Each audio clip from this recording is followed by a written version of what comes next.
그들과 다른 고백을 하려면 이라는 제목으로 말씀 증거하도록 하겠습니다. 꽤 오래전에 보았던 일입니다. 평일 점심시간에 명동에 나간 적이 있었어요. 사람이 가장 북적거리는 명동 그 예술극장 앞에서 깔끔한 정장 차림에 아주 연소해 보이고 앳돼 보이는 넥타이 부대가 한 7, 8명 그 이상인 것 같아요. 하여튼 모여서 갑자기 구호를 외치기 시작했습니다. 나는 땡땡맨이다. 어떤 그 직장에 취직을 새로 한 것 같아요. 그리고 왜 처음에 연수 같은 거 하잖아요. 연수 마치고 마지막으로 사람들 많은 데 가서 당신들이 우리 회사 사람임을 선포해라. 아마 그런 과제를 부여받은 것 같아요. 나는 땡땡맨이다. 이러고 천둥소리처럼 아주 크게 외쳤어요. 그래서 지나가던 사람들이 다 멈춥니다. 그들이요, 왜 그래야 될까요? 그게 뭐냐면 아마 직장에서는 그 사람의 그 정체성을 분명하게 세워라. 우리 회사 사람이다. 이게 뭐냐면 우리 기독교로 얘기를 하면 신앙 고백 같은 걸 하라는 거죠. 자기를 드러내라는 거죠. 신앙 고백이 생각보다 쉬운 게 아닙니다. 여러분 그냥 사도신경 늘 예배 시간에 외우니까 아무데나 가서 다 할 수 있을 것 같죠. 그게 그렇게 쉬운 일이 아닙니다. 코로나19 전염병을 통해서 참 많은 사람들이 고통을 당하고 있는데 제일 신난 집단이 있는 것 같아요. 신났어요. 마귀 집단입니다. 그 마귀의 전략이라는 게 있어요. 그 마귀의 전략 중에 중요한 건 뭐냐면 기독교라고 하는 이 예수 믿는 사람들을 아주 그 창피한 집단으로 만드는데 이번에 어느 정도 성공하지 않았나. 그런데요, 그 마틴 루터가 그 마귀를 무찌를 수 있는 방법을 우리에게 가르쳐 준 일이 있어요. 성경 말씀에 승복하지 않는 악마를, 마귀를 퇴치하려면 비웃고 업신여겨라. 악마는 격려를 참지 못한다. 마귀는 격려를 참지 못한다. 그리고 그 유토피아를 얘기를 했던 토마스 모아가 이런 얘기를 했습니다. 오만한 영, 악마는 놀림감이 되는 것을 참지 못한다. 그런데 요새 거꾸로 됐어요. 크리스천이 놀림감이 됐어요. 크리스찬이 마귀들의 손가락질의 대상이 되고 경멸의 대상이 되고 있습니다. 그 마귀의 그 전략, 그게 옛날에도 통했고 요즘에도 통하는 것 같아요. 우리가 잘 아는 C.S. 루이스라고 하는 기독교 변증가가 스크루테이프의 편지라는 책을 썼지요. 여기에는 그 마귀 둘의 대화가 나옵니다. 삼촌 마귀와 조카 마귀가 나오는데 삼촌 마귀가 네가 세상에 나가서 예수쟁이를 거꾸로 들이려면 이러한 전략을 써라. 이런 경우에는 이렇게 해야 되고 이런 경우에는 이렇게 해야 된다라고 가르쳐 주는 거예요. 그 삼촌 마귀가 스크루테이프고 조카 마귀가 워무드인데, 근데 그 중에 한 가지 전략이 요즘에 잘 먹히는 것 같아요. 여러분 그 마귀들 사이에 이제 이게 C.S. 루이스가 하는 얘기인데 마귀들 사이에 크리스찬을 뭐라고 부르는지 아십니까? 마귀들 사이에서 크리스찬은 예수쟁이 아닙니다. 뭐냐면 환자라고 그럽니다. 마귀들 입장에서 여러분은 다 환자예요. 환자. 예, 환자다. 그러니까 이제 이 삼촌 마귀가 조카 마귀한테 이렇게 얘기를 합니다. 환자들에게 만사 중용을 지키고 조용히 살라고 말해라. 그게 전략이에요. 근데 이 전략이 이 시대에 많은 그리스도인 입 다물게 만들고 세상에서 자기를 드러내지 못하게 만들고 조용히 살게 만들었는데 이 전략이 상당히 많이 통용이 되는 것 같아요. 그 삼촌 마귀가 조카한테 이렇게 얘기합니다. 종교는 유별나거나 지나치지 않아야 돼. 그리고 이것만 이 환자들이 믿으면 그 영혼에 대해서는 마음 푹 놔도 된다. 예? 종교는 유별나거나 지나치지 않아도 돼. 야, 이 그렇게 시끄럽게 믿는 거 아니야. 그렇게 유별나게 믿는 거 아니야. 그것만 그 환자들이 딱 캐치라고 나 예수를 믿긴 믿되 조용히 살아야 되겠구나. 이렇게 생각하게만 하면 그 영혼 가만 놔둬도 된다. 그게 마귀의 전략입니다. 여러분, 세상에 나가서 나 예수 믿습니다. 예수님은 나의 구주시고 예수님은 하나님의 아들이십니다. 이렇게 신앙의 정체성을 분명하게 드러내는 일이 그리 쉽지 않습니다. 우리는 예배 시간마다 신앙 고백하잖아요. 그런데 상당히 많은 그 신앙 고백을 하면서도 실제로 대부분은 뭐냐면 이게 신앙 고백이구나 아무 생각 없이 레코더 틀어놓은 것 같아. 자동으로 레코더 틀어놓은 것 같아. 그래서 뭐냐 입술로만 외워서 암송하는 겁니다. 그러나 이 신앙 고백이 내 영혼을 깨우고 내 인생을 깨우는데 과연 얼마나 역할을 하느냐. 제대로 된 신앙 고백을 하지 못하면 우리가 그거 들고 세상에 나가서 믿음으로 승리하기가 무척 어렵다는 겁니다. 신앙 고백이 내 영혼을 깨워야 돼. 신앙 고백이 나를 깨워서 세워놔야 돼. 여러분의 신앙 고백이 그런 고백이 되기를 주의 이름으로 축원합니다. 예수님의 공생애는 3년이었어요. 그런데 공생애 2년이 지나서 훌쩍 지났죠. 어느 날 예수님께서 제자들을 데리고 갈릴리 호수에서 북쪽으로 한 40km 떨어진 거예요. 그러면 40km 떨어진 곳이 어디 정도냐 하면요. 저 철원 정도 생각하면 됩니다. 철원 정도. 이 가이사라 빌립보, 요즘에는 빌립보 가이사라라고 성경에 번역이 되어 있는데 거기 예수님께서 제자들 데리고 가셨어요. 그런데 길에서 느닷없이 예수님이 2가지 질문을 제자들에게 하십니다. 사람들이 나를 누구라 하느냐? 너희는 나를 누구라고 하느냐? 똑같은 질문 같은데 달라요. 사람들이 나를 누구라고 하느냐? 너희는 나를 누구라고 하느냐? 예수님은요, 사람들하고 너희를 구별하십니다.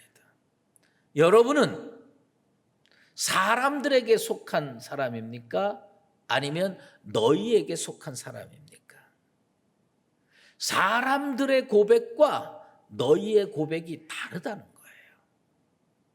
예수님이 사람들에게서 듣고 싶어하는 말이 있어요. 하지만 그들은 대부분 틀렸어요. 예수님은 너희라고 하는 그룹들에게 듣고 싶은 말이 있어요. 고백이 있어요. 그 고백이 나와야 너희에 속하는 거예요. 난 우리 수유제일교회 성도들이 너희라고 하는 영적 그룹에 속하게 되기를 바랍니다.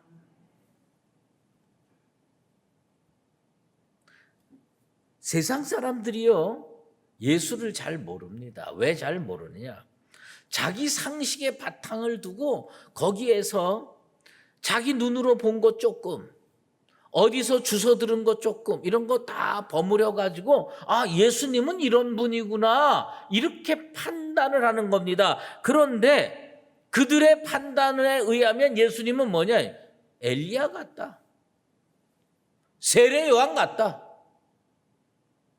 구약에 나오는 여러 선지자 중에 하나 같다, 이렇게 하는 거예요. 그걸 다 자기의 그 상식, 가치 기준, 여기에다가 주워 들은 거, 경험, 이런 걸 버무려 가지고 아, 예수님은 엘리야 같구나. 근데 왜 그러냐?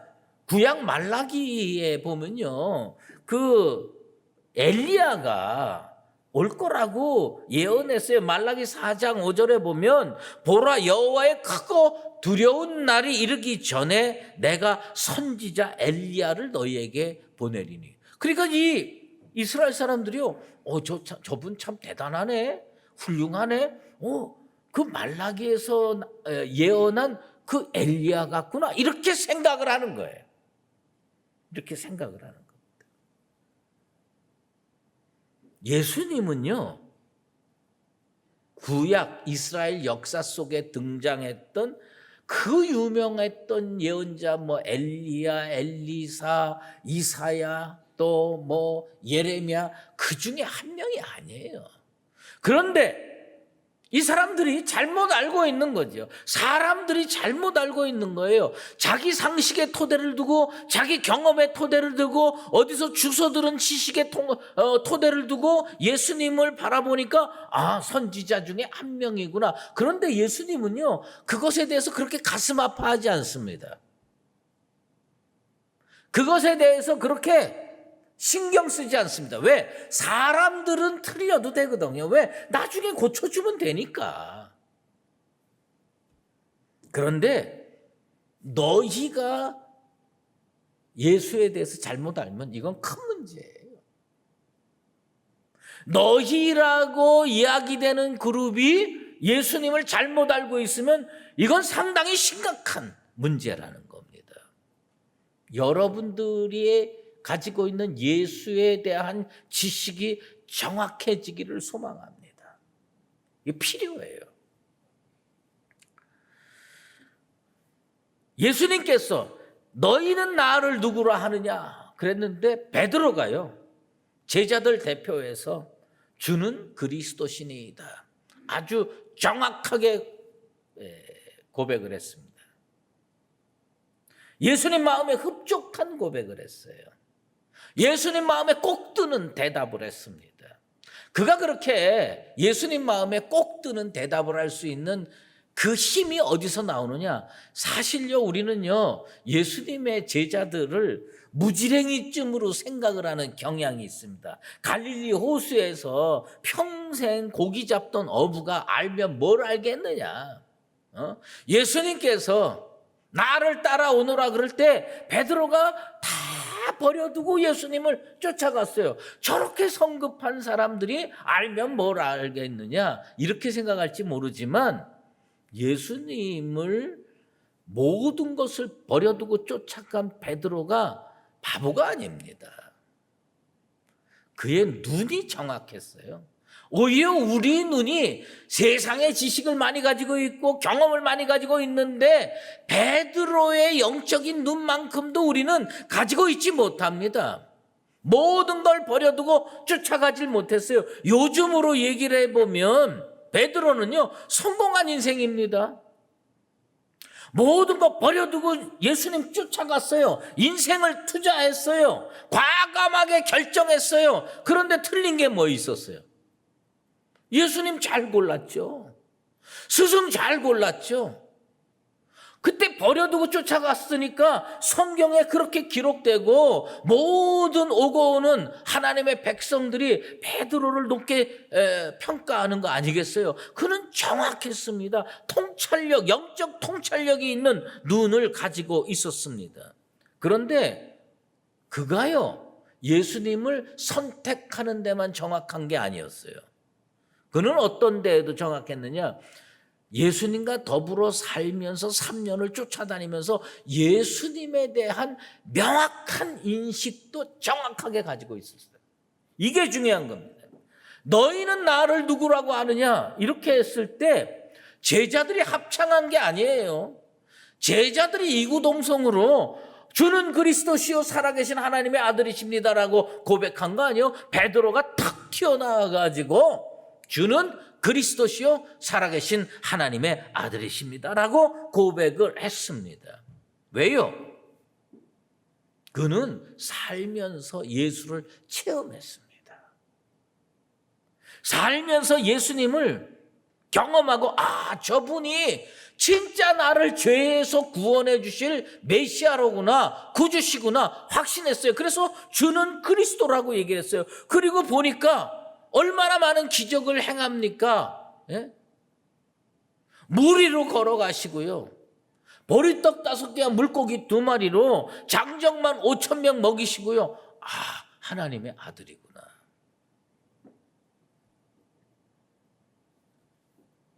베드로는 사람들과 어떻게 그렇게 다른 고백을 할 수 있었을까요? 그들과 어떻게 그렇게 다른 고백을 할 수 있었을까요? 다른 제자들도요, 베드로하고 똑같은 과정을 겪었는데, 여러분, 이 제자들이요, 이구동성으로 합창하듯이 고백한 게 아닙니다. 성경을 읽어보면 제자들의 고백의 시점이 다 달라요. 베드로는 그 순간에 가이사라 빌립보 길에서 고백을 딱 한 거예요. 왜? 심령이 준비가 된 거예요. 내가 만난 예수, 이분은 하나님의 아들이다. 내가 체험한 예수, 이분은 나를 죄에서 구원해 주실 구세주다. 이걸 확실히 느꼈기 때문에 예수님이 분명히 공동체에게 질문했습니다. 너희는 나를 누구라고 하느냐? 그럴 때 베드로가 탁 나서서 주님이 가장 원하시는 신앙 고백으로 대답을 했습니다. 주는 그리스도시요 살아계신 하나님의 아들이십니다. 그가 예수님과 같이 기적을 체험했습니다. 그가 예수님과 함께 밤을 지새고 대화를 했습니다. 어떨 때는 박수 받고 존경받기도 했지만 어떤 때는 손가락질 받기도 했습니다. 배고프기도 했습니다. 좋은 일만 있었던 것도 아니고 나쁜 일만 있었던 것도 아닌데 그는 무엇을 느꼈느냐? 이분은 메시아구나. 이분은 하나님의 아들이구나. 여러분, 진정한 신앙 고백을 하려면요, 주님께 나아가야 돼요. 진정한 신앙 고백을 하려면요, 주님께 딱 달라붙어야 돼요. 그리고 내가 예수를 경험해야 돼. 내가 예수를 체험해야 돼. 그래서 남들이 써놓은 글귀를 외워서 암송하는 고백은 진짜 신앙 고백이 아니라 내가 체험하고 예수님은 메시아구나. 예수님은 하나님의 아들이로구나. 여러분의 고백이 자기가 만난 예수, 자기가 체험한 예수를 통해서 주는 그리스도시요 살아계신 하나님의 아들이십니다라는 고백이 터쳐나오게 되기를 주의 이름으로 축원합니다. 다가가지 않으면, 은혜의 보좌 앞으로 다가가지 않으면 체험할 수가 없는 겁니다. 위대한 삶을 아무나 사는 게 아닙니다. 호렙산에서 떨기나무에서 불이 납니다. 그때 모세가 양을 치다가 불 나는구나. 그리고 가다가 성경 읽으면 돌이켜 나가가는 겁니다. 돌이켜 다가가는 거예요. 다가가서 무슨 일이 있었습니까? 신발을 벗어야 돼. 이 광야에서 신발 벗고 이 흙바닥에서 신발 벗는 일이 편하겠습니까? 좋겠습니까? 그런데 여러분, 은혜의 보좌 앞에 나가면요, 신발 벗을 일들이 생겨요. 예수님께 나아가면요, 원치 않는 체험도 하게 되는 겁니다. 나는 그냥 잘 먹고 잘 살고 이런 체험만 하고 싶은데 예수님께 나가니까 피곤하기도 하고, 그 다음에 손가락질 받기도 하고, 어느 때는 참 영광스러운 체험도 하고, 이런 체험을 하게 되는 거예요. 다가가지 않으면 예수를 내 입술로 고백할 수가 없는 거예요. 다가가야 예수를 내 입술로 고백할 수가 있는 겁니다.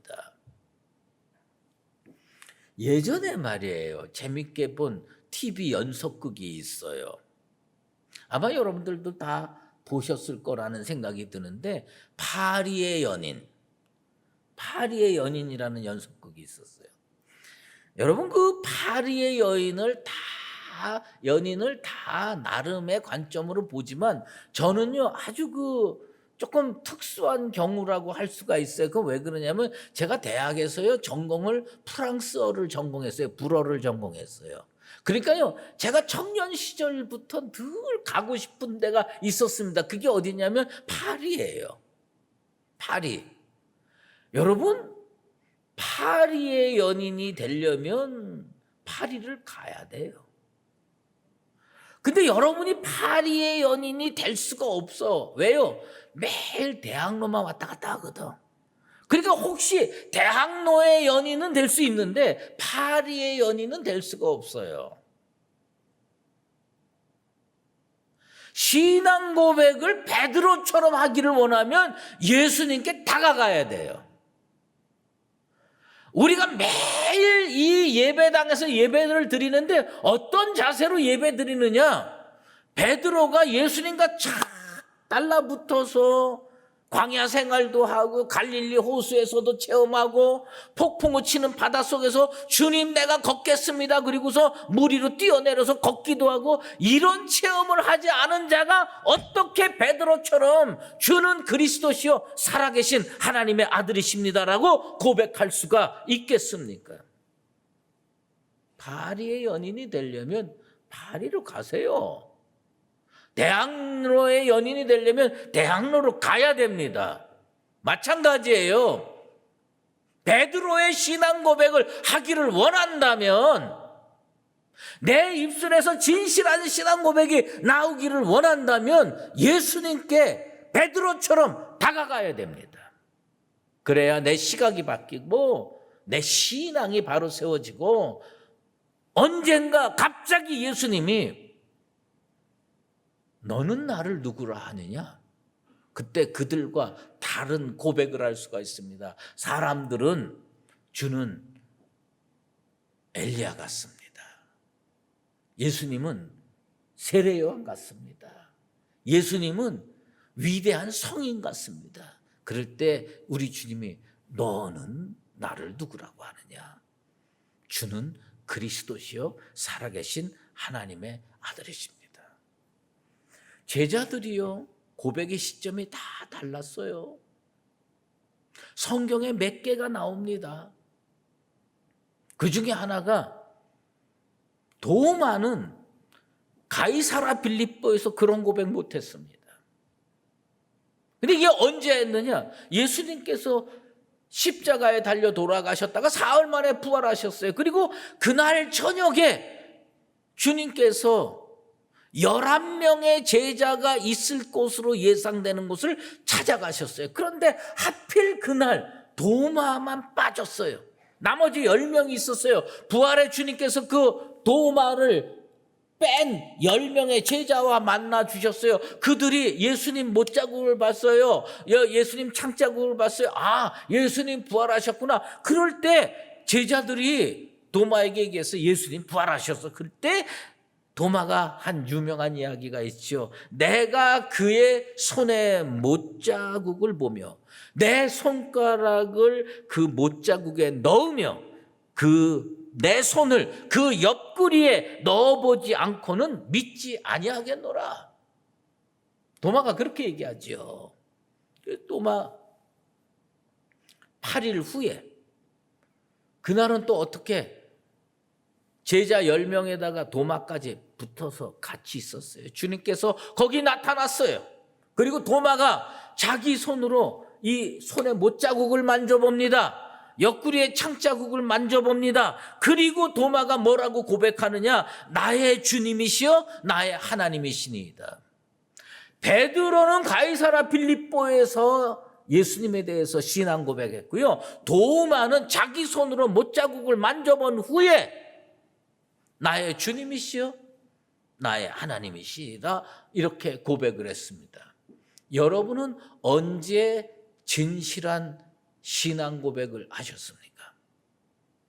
주님은 오늘도 우리에게 질문하십니다. 너는 나를 누구라고 하느냐? 우리 입술에서 사람들처럼 아유 주님은 엘리야 같아요. 주님은 세례 요한 같아요. 이런 고백이 나오지 않게 되길 바랍니다. 주님께서 너는 나를 누구라고 하느냐? 주님은 나를 구원해 주신 그리스도십니다.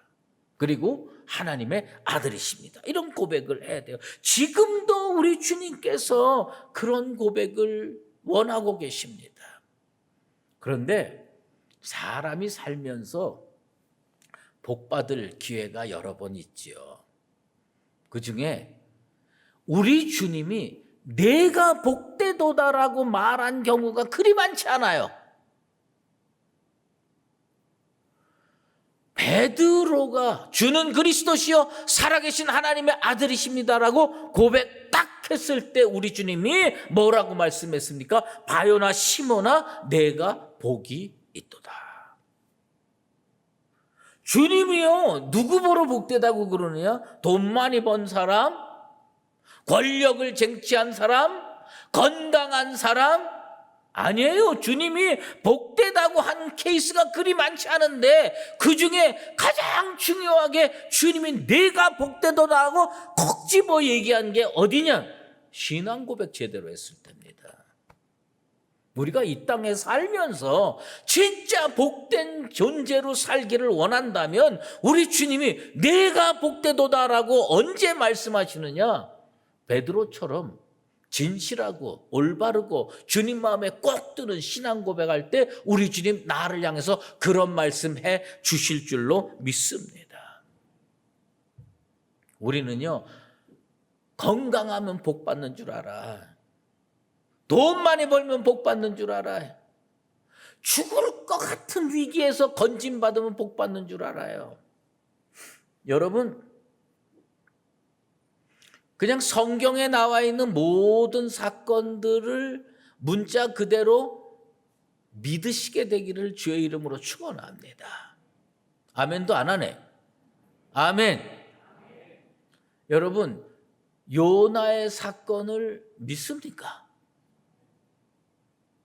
조금 전에 아멘 크게 하라고 그랬는데 또 작아졌어요.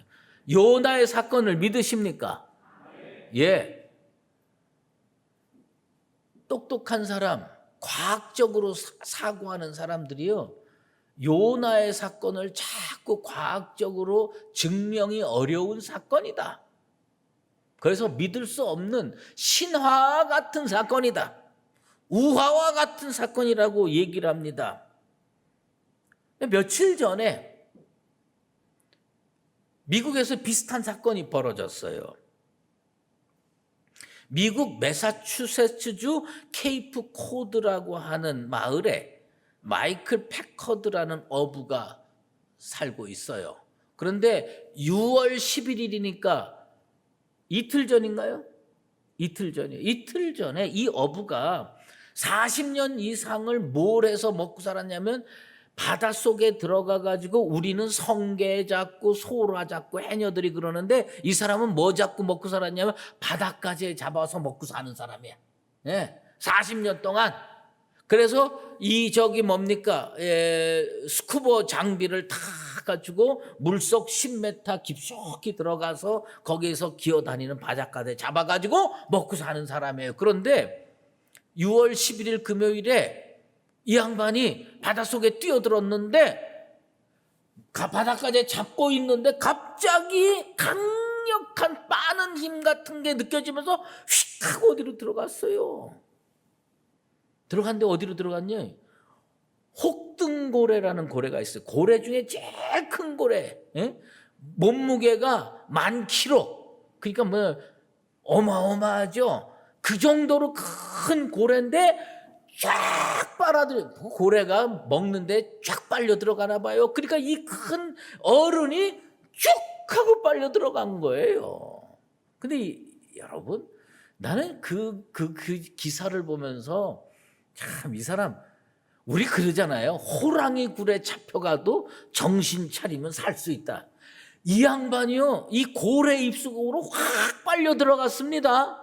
빨려 들어가가지고 한 일이 뭔지 아십니까? 그 속에서 나 같으면 요나처럼 주워 뜯으면서 기도를 하겠는데, 이 사람은요, 더듬더듬 손으로 안을 이렇게 만져보면서, 이빨을 만져보니까 상어같이 날카롭지가 않아. 나는 상어한테 물린 게 아니구나. 고래 같은 데 물렸구나. 고래 같은 데 빨려 들어왔구나. 그래가지고 뭐 살려고 버둥거리고 발버둥치는데 이 혹등고래가 자기가 먹으려고 하던 게 아니니까 어떡합니까? 물 밖으로 쫙 해가지고 그냥 팍 하고 쏟아본 거예요. 성경 똑같아. 그래가지고 이 사람이 동료들한테 구조받아가지고 살았어요. 저기 사진 나오잖아. 저 사람이 병원에 몇 시간 동안 검진했는데 타박상 외에는 상처가 아무 데도 없어. 그래서 퇴원했다는 아름다운 이야기가 있어요. 저 혹등고래한테 쫙 빨려 들어간 거예요. 그러면서 그의 어머니가 마지막으로 한 말이 있어요. 뭐예요?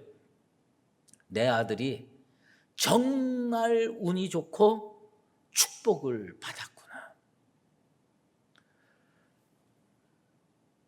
죽다 살으면 복된 것 같죠. 맞아요. 죽다 살으면 복된 거지요. 하지만 이 사람한테 예수님이 내가 복되도다 말 안 하십니다.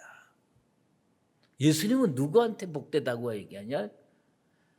베드로처럼 진실한 신앙 고백을 한 사람, 예수님 마음에 꼭 드는 그 신앙 고백한 사람, 바요나 시모나 내가 복되도다. 우리가 무엇이 진짜 복인지를 확실히 알고 살아야 됩니다.